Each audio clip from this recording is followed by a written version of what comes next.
Paz do Senhor Jesus, nós estamos estudando hoje a segunda lição do quarto trimestre de 2020, na qual o tema é Quem era Jó? Lembrando que nós estamos estudando acerca da fragilidade humana e da soberania divina, e também sobre o sofrimento e a restauração na vida de Jó. Hoje nós iremos aprender sobre duas qualidades que esse homem tinha, duas características, a externa e a interna, ou seja, as riquezas de Jó interna e as riquezas de Jó externa. A gente vai fazer uma comparação também sobre a sua riqueza naquela época, como se fosse hoje. E também essa riqueza interna que Jó possuía, que fez a diferença na sua vida e o fim que ele teve.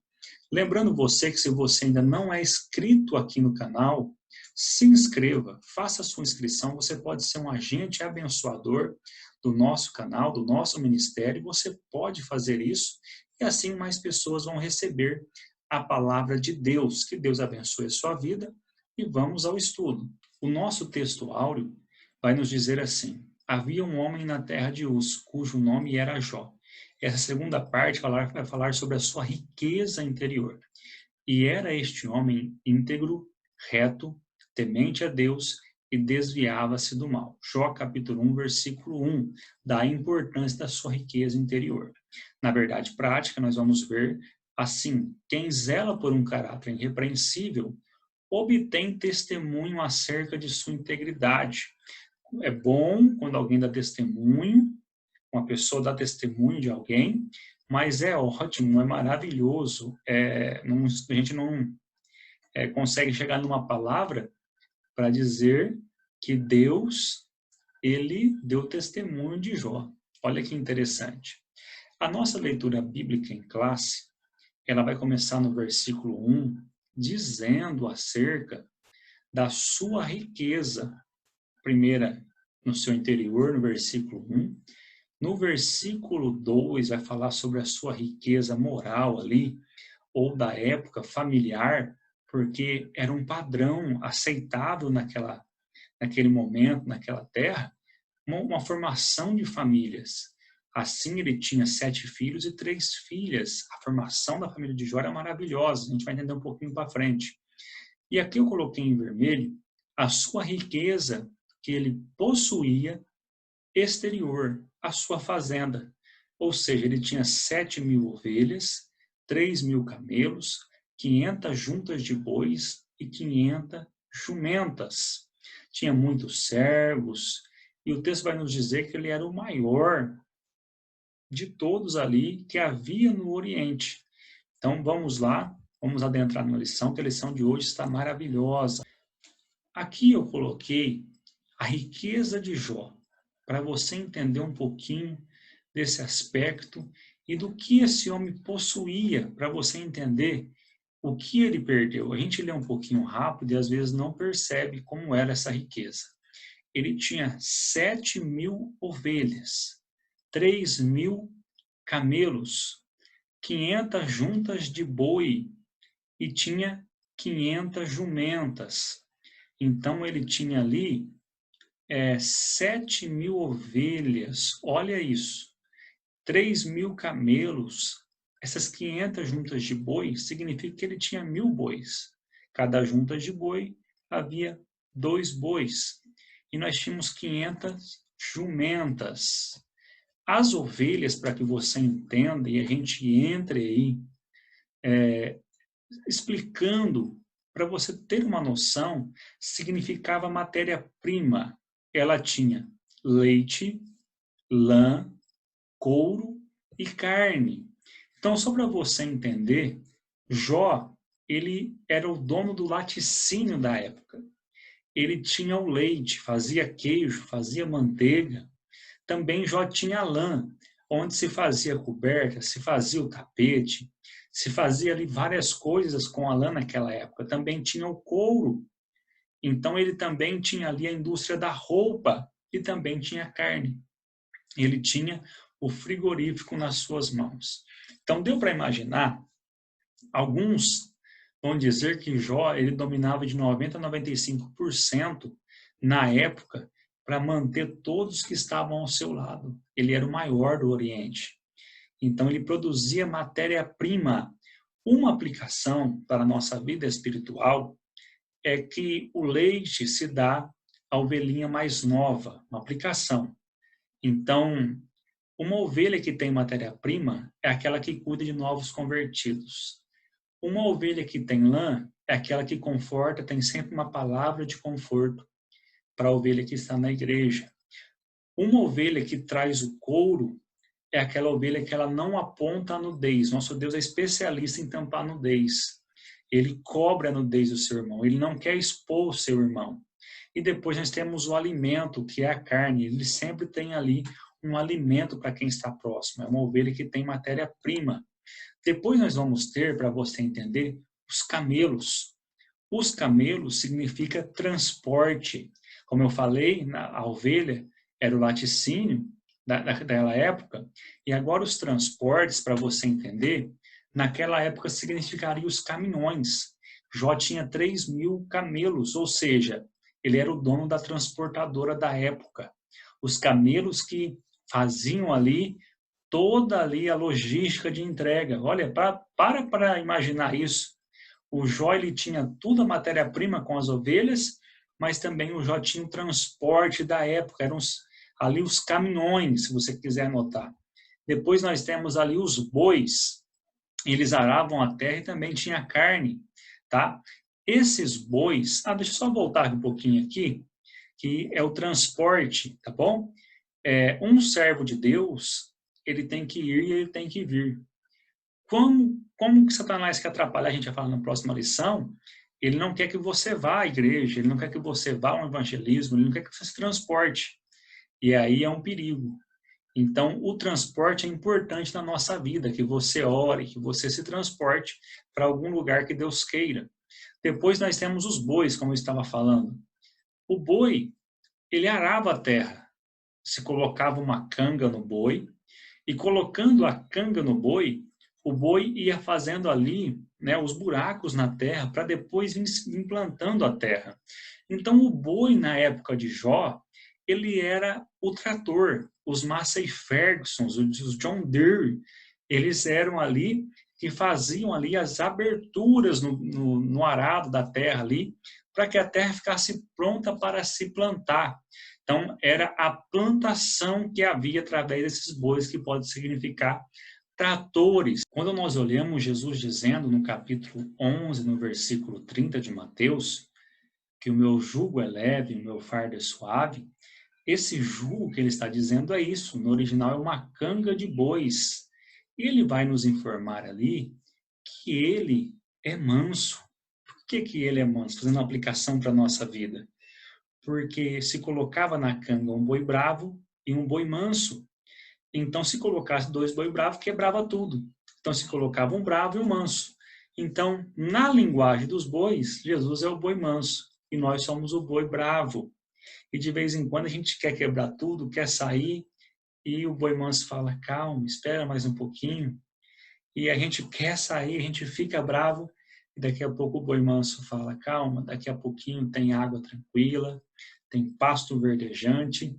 E quando o boi bravo não quer ir mais, o boi manso ele puxa a canga para baixo e o boi bravo fica ali se debatendo até ele se abaixar também e se ajoelhar.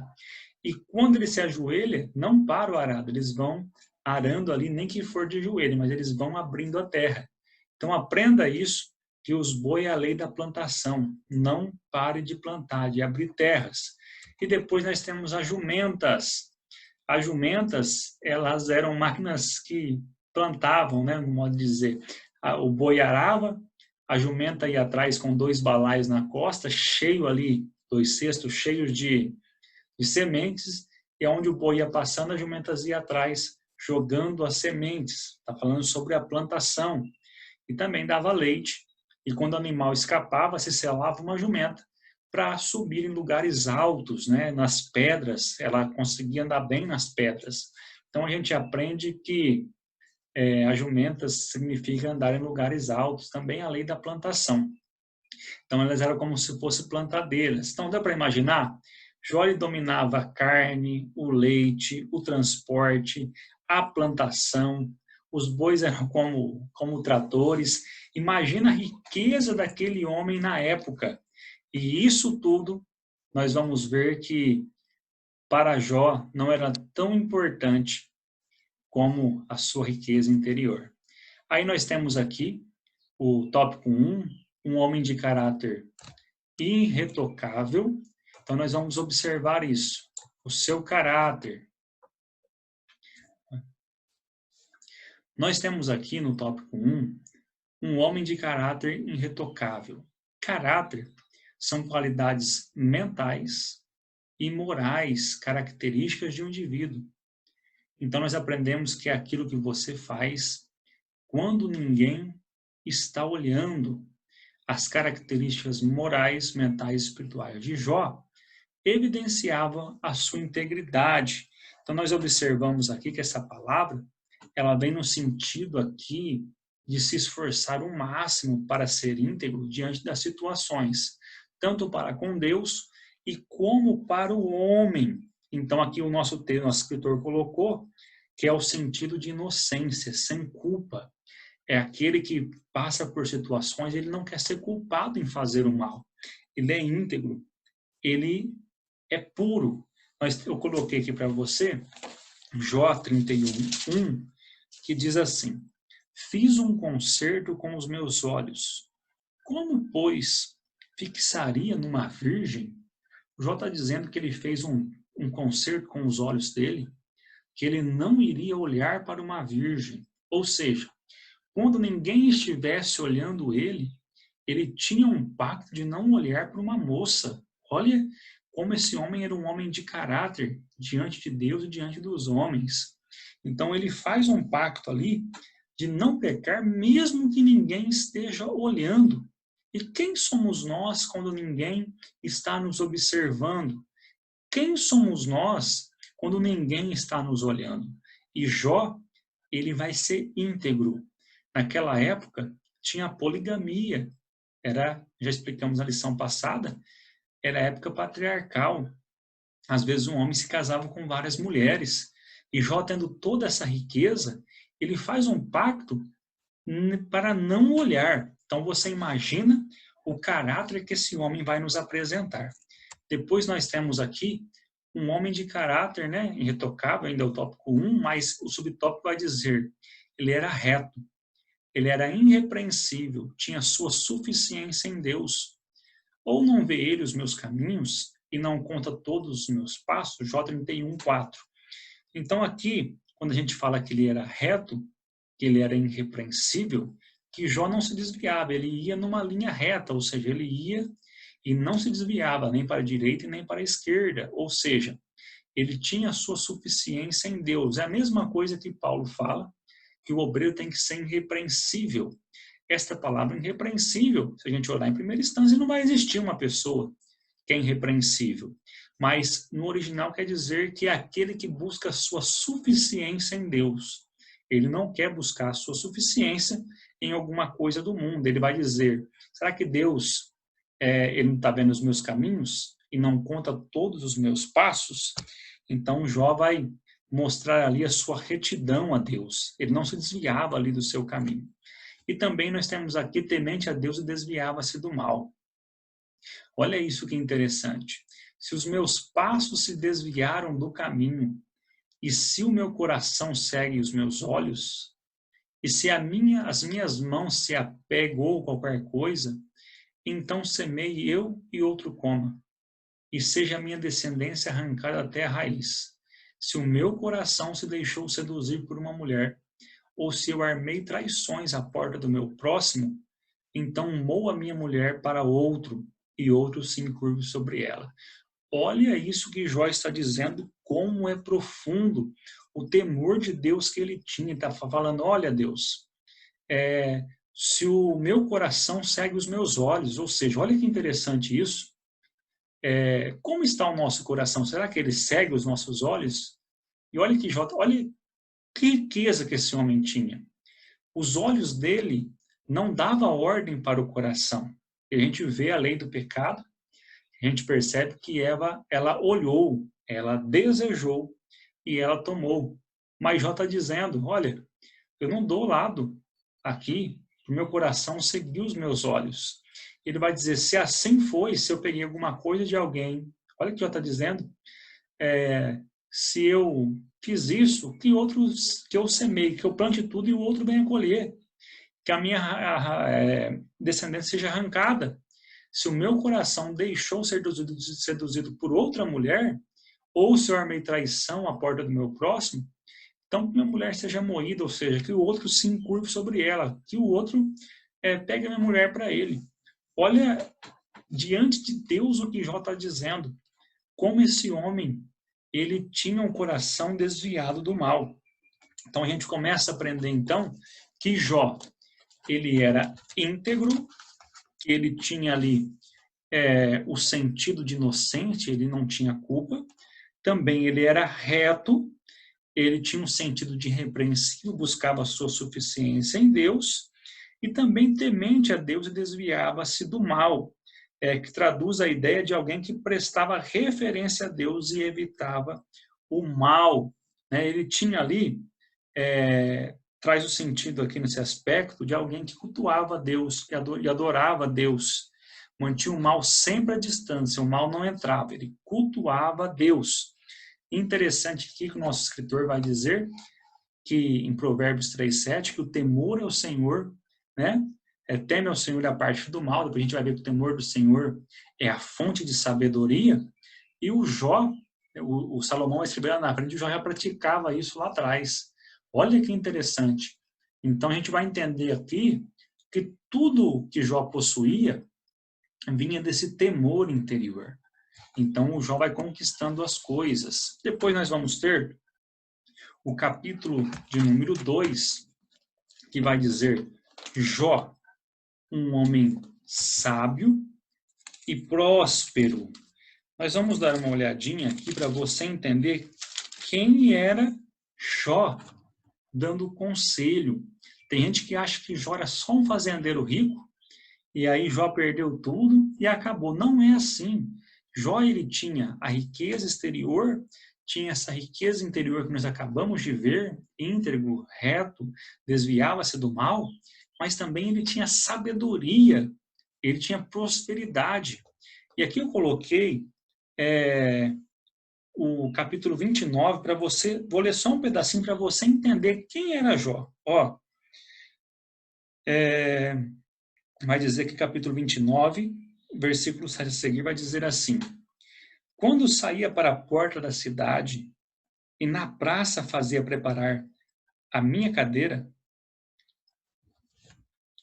vou ler aqui Jó, capítulo 29, versículo 7, que diz assim: quando saía para a porta da cidade e na praça, fazia preparar a minha cadeira. Os moços me viam e se escondiam, e os idosos se levantavam e se punham em pé. Os príncipes continham as suas palavras e punham a mão na sua boca. A voz do chefe se escondia e a sua língua se pegava ao seu paladar. Ouvindo-me algum ouvido, me tinha por bem-aventurado. Vendo-me algum olho, dava testemunho de mim, porque eu livrava o miserável que clamava, como também o órfão que não tinha quem o socorresse. A bênção do que ia perecendo vinha sobre mim, e eu fazia que rejubilasse o coração da viúva.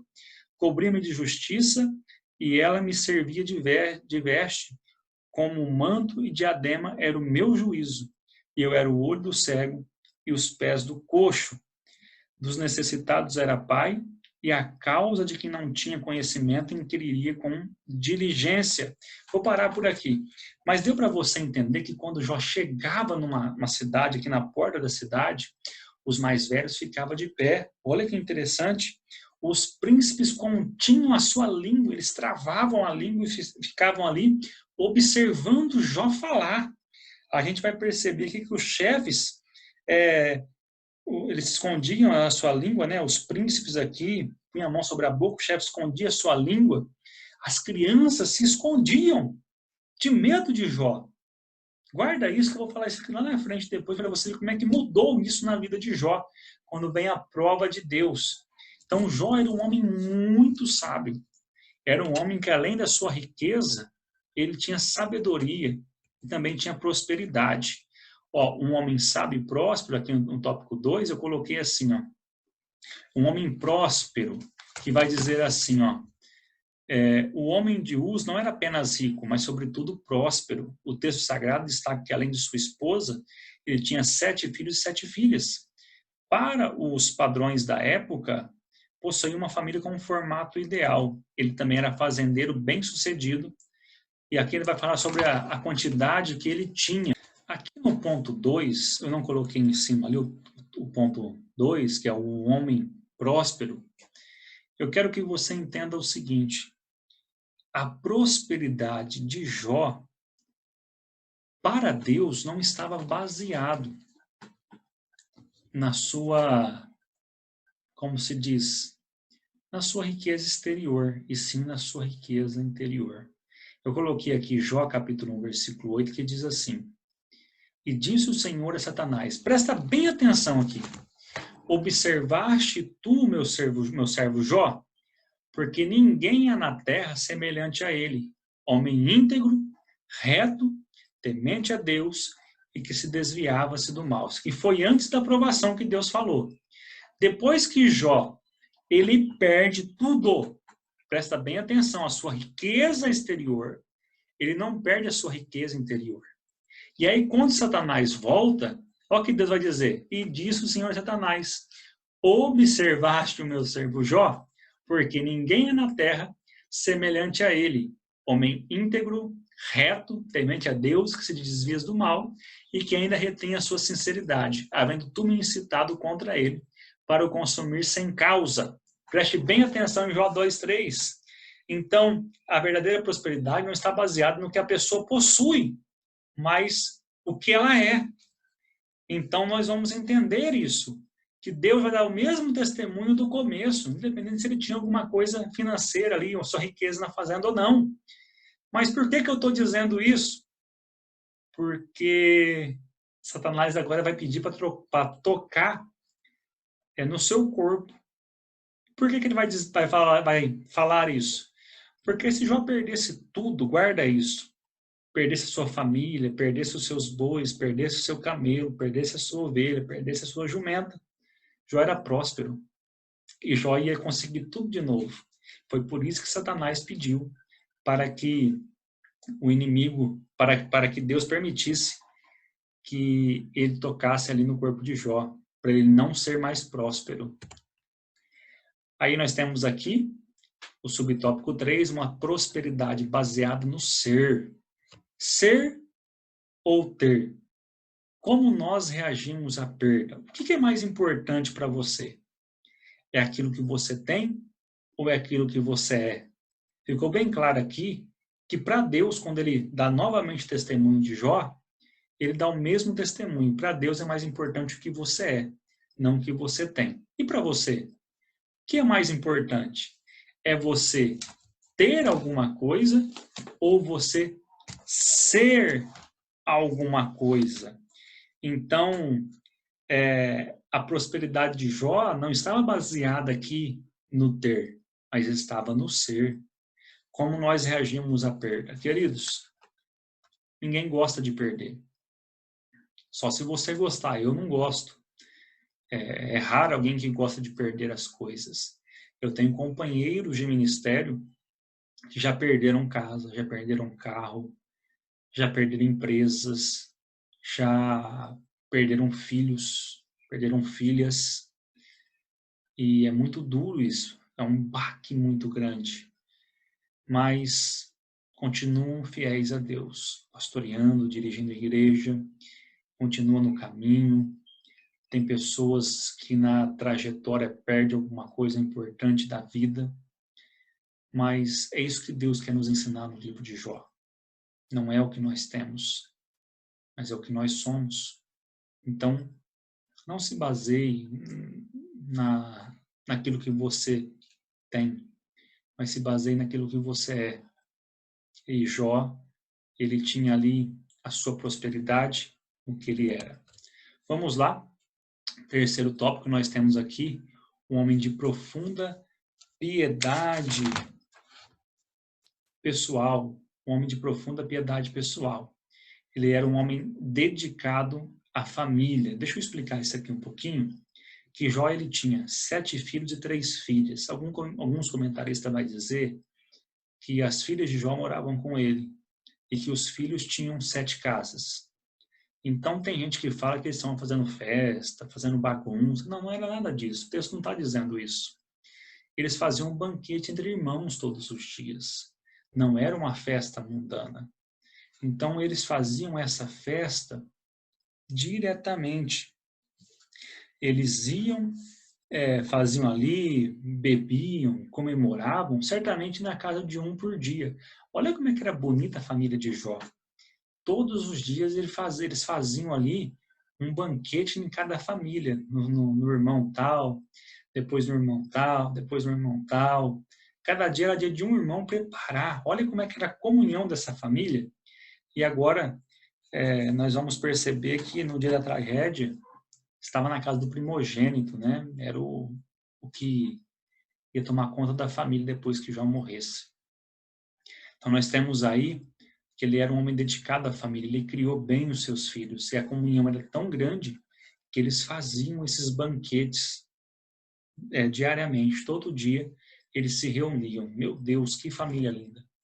E depois nós temos aqui o subtópico de número 2, que vai dizer assim que ele era um homem de moral e piedade. A piedade e cuidado começa em casa e depois seguia a toda a fazenda. Paulo vai dizer que aquele que não cuida da sua casa, imagina da obra de Deus.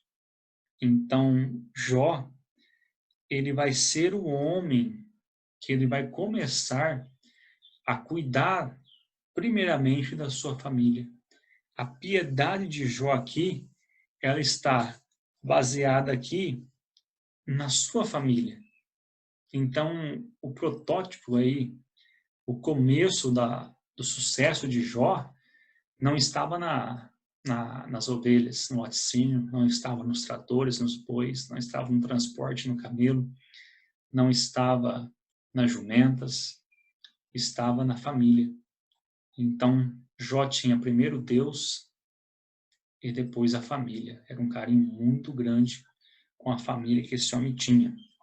Depois nós temos aqui um homem de profunda piedade aqui, pessoal, que é o tópico 3 ainda, mas o subtópico 3.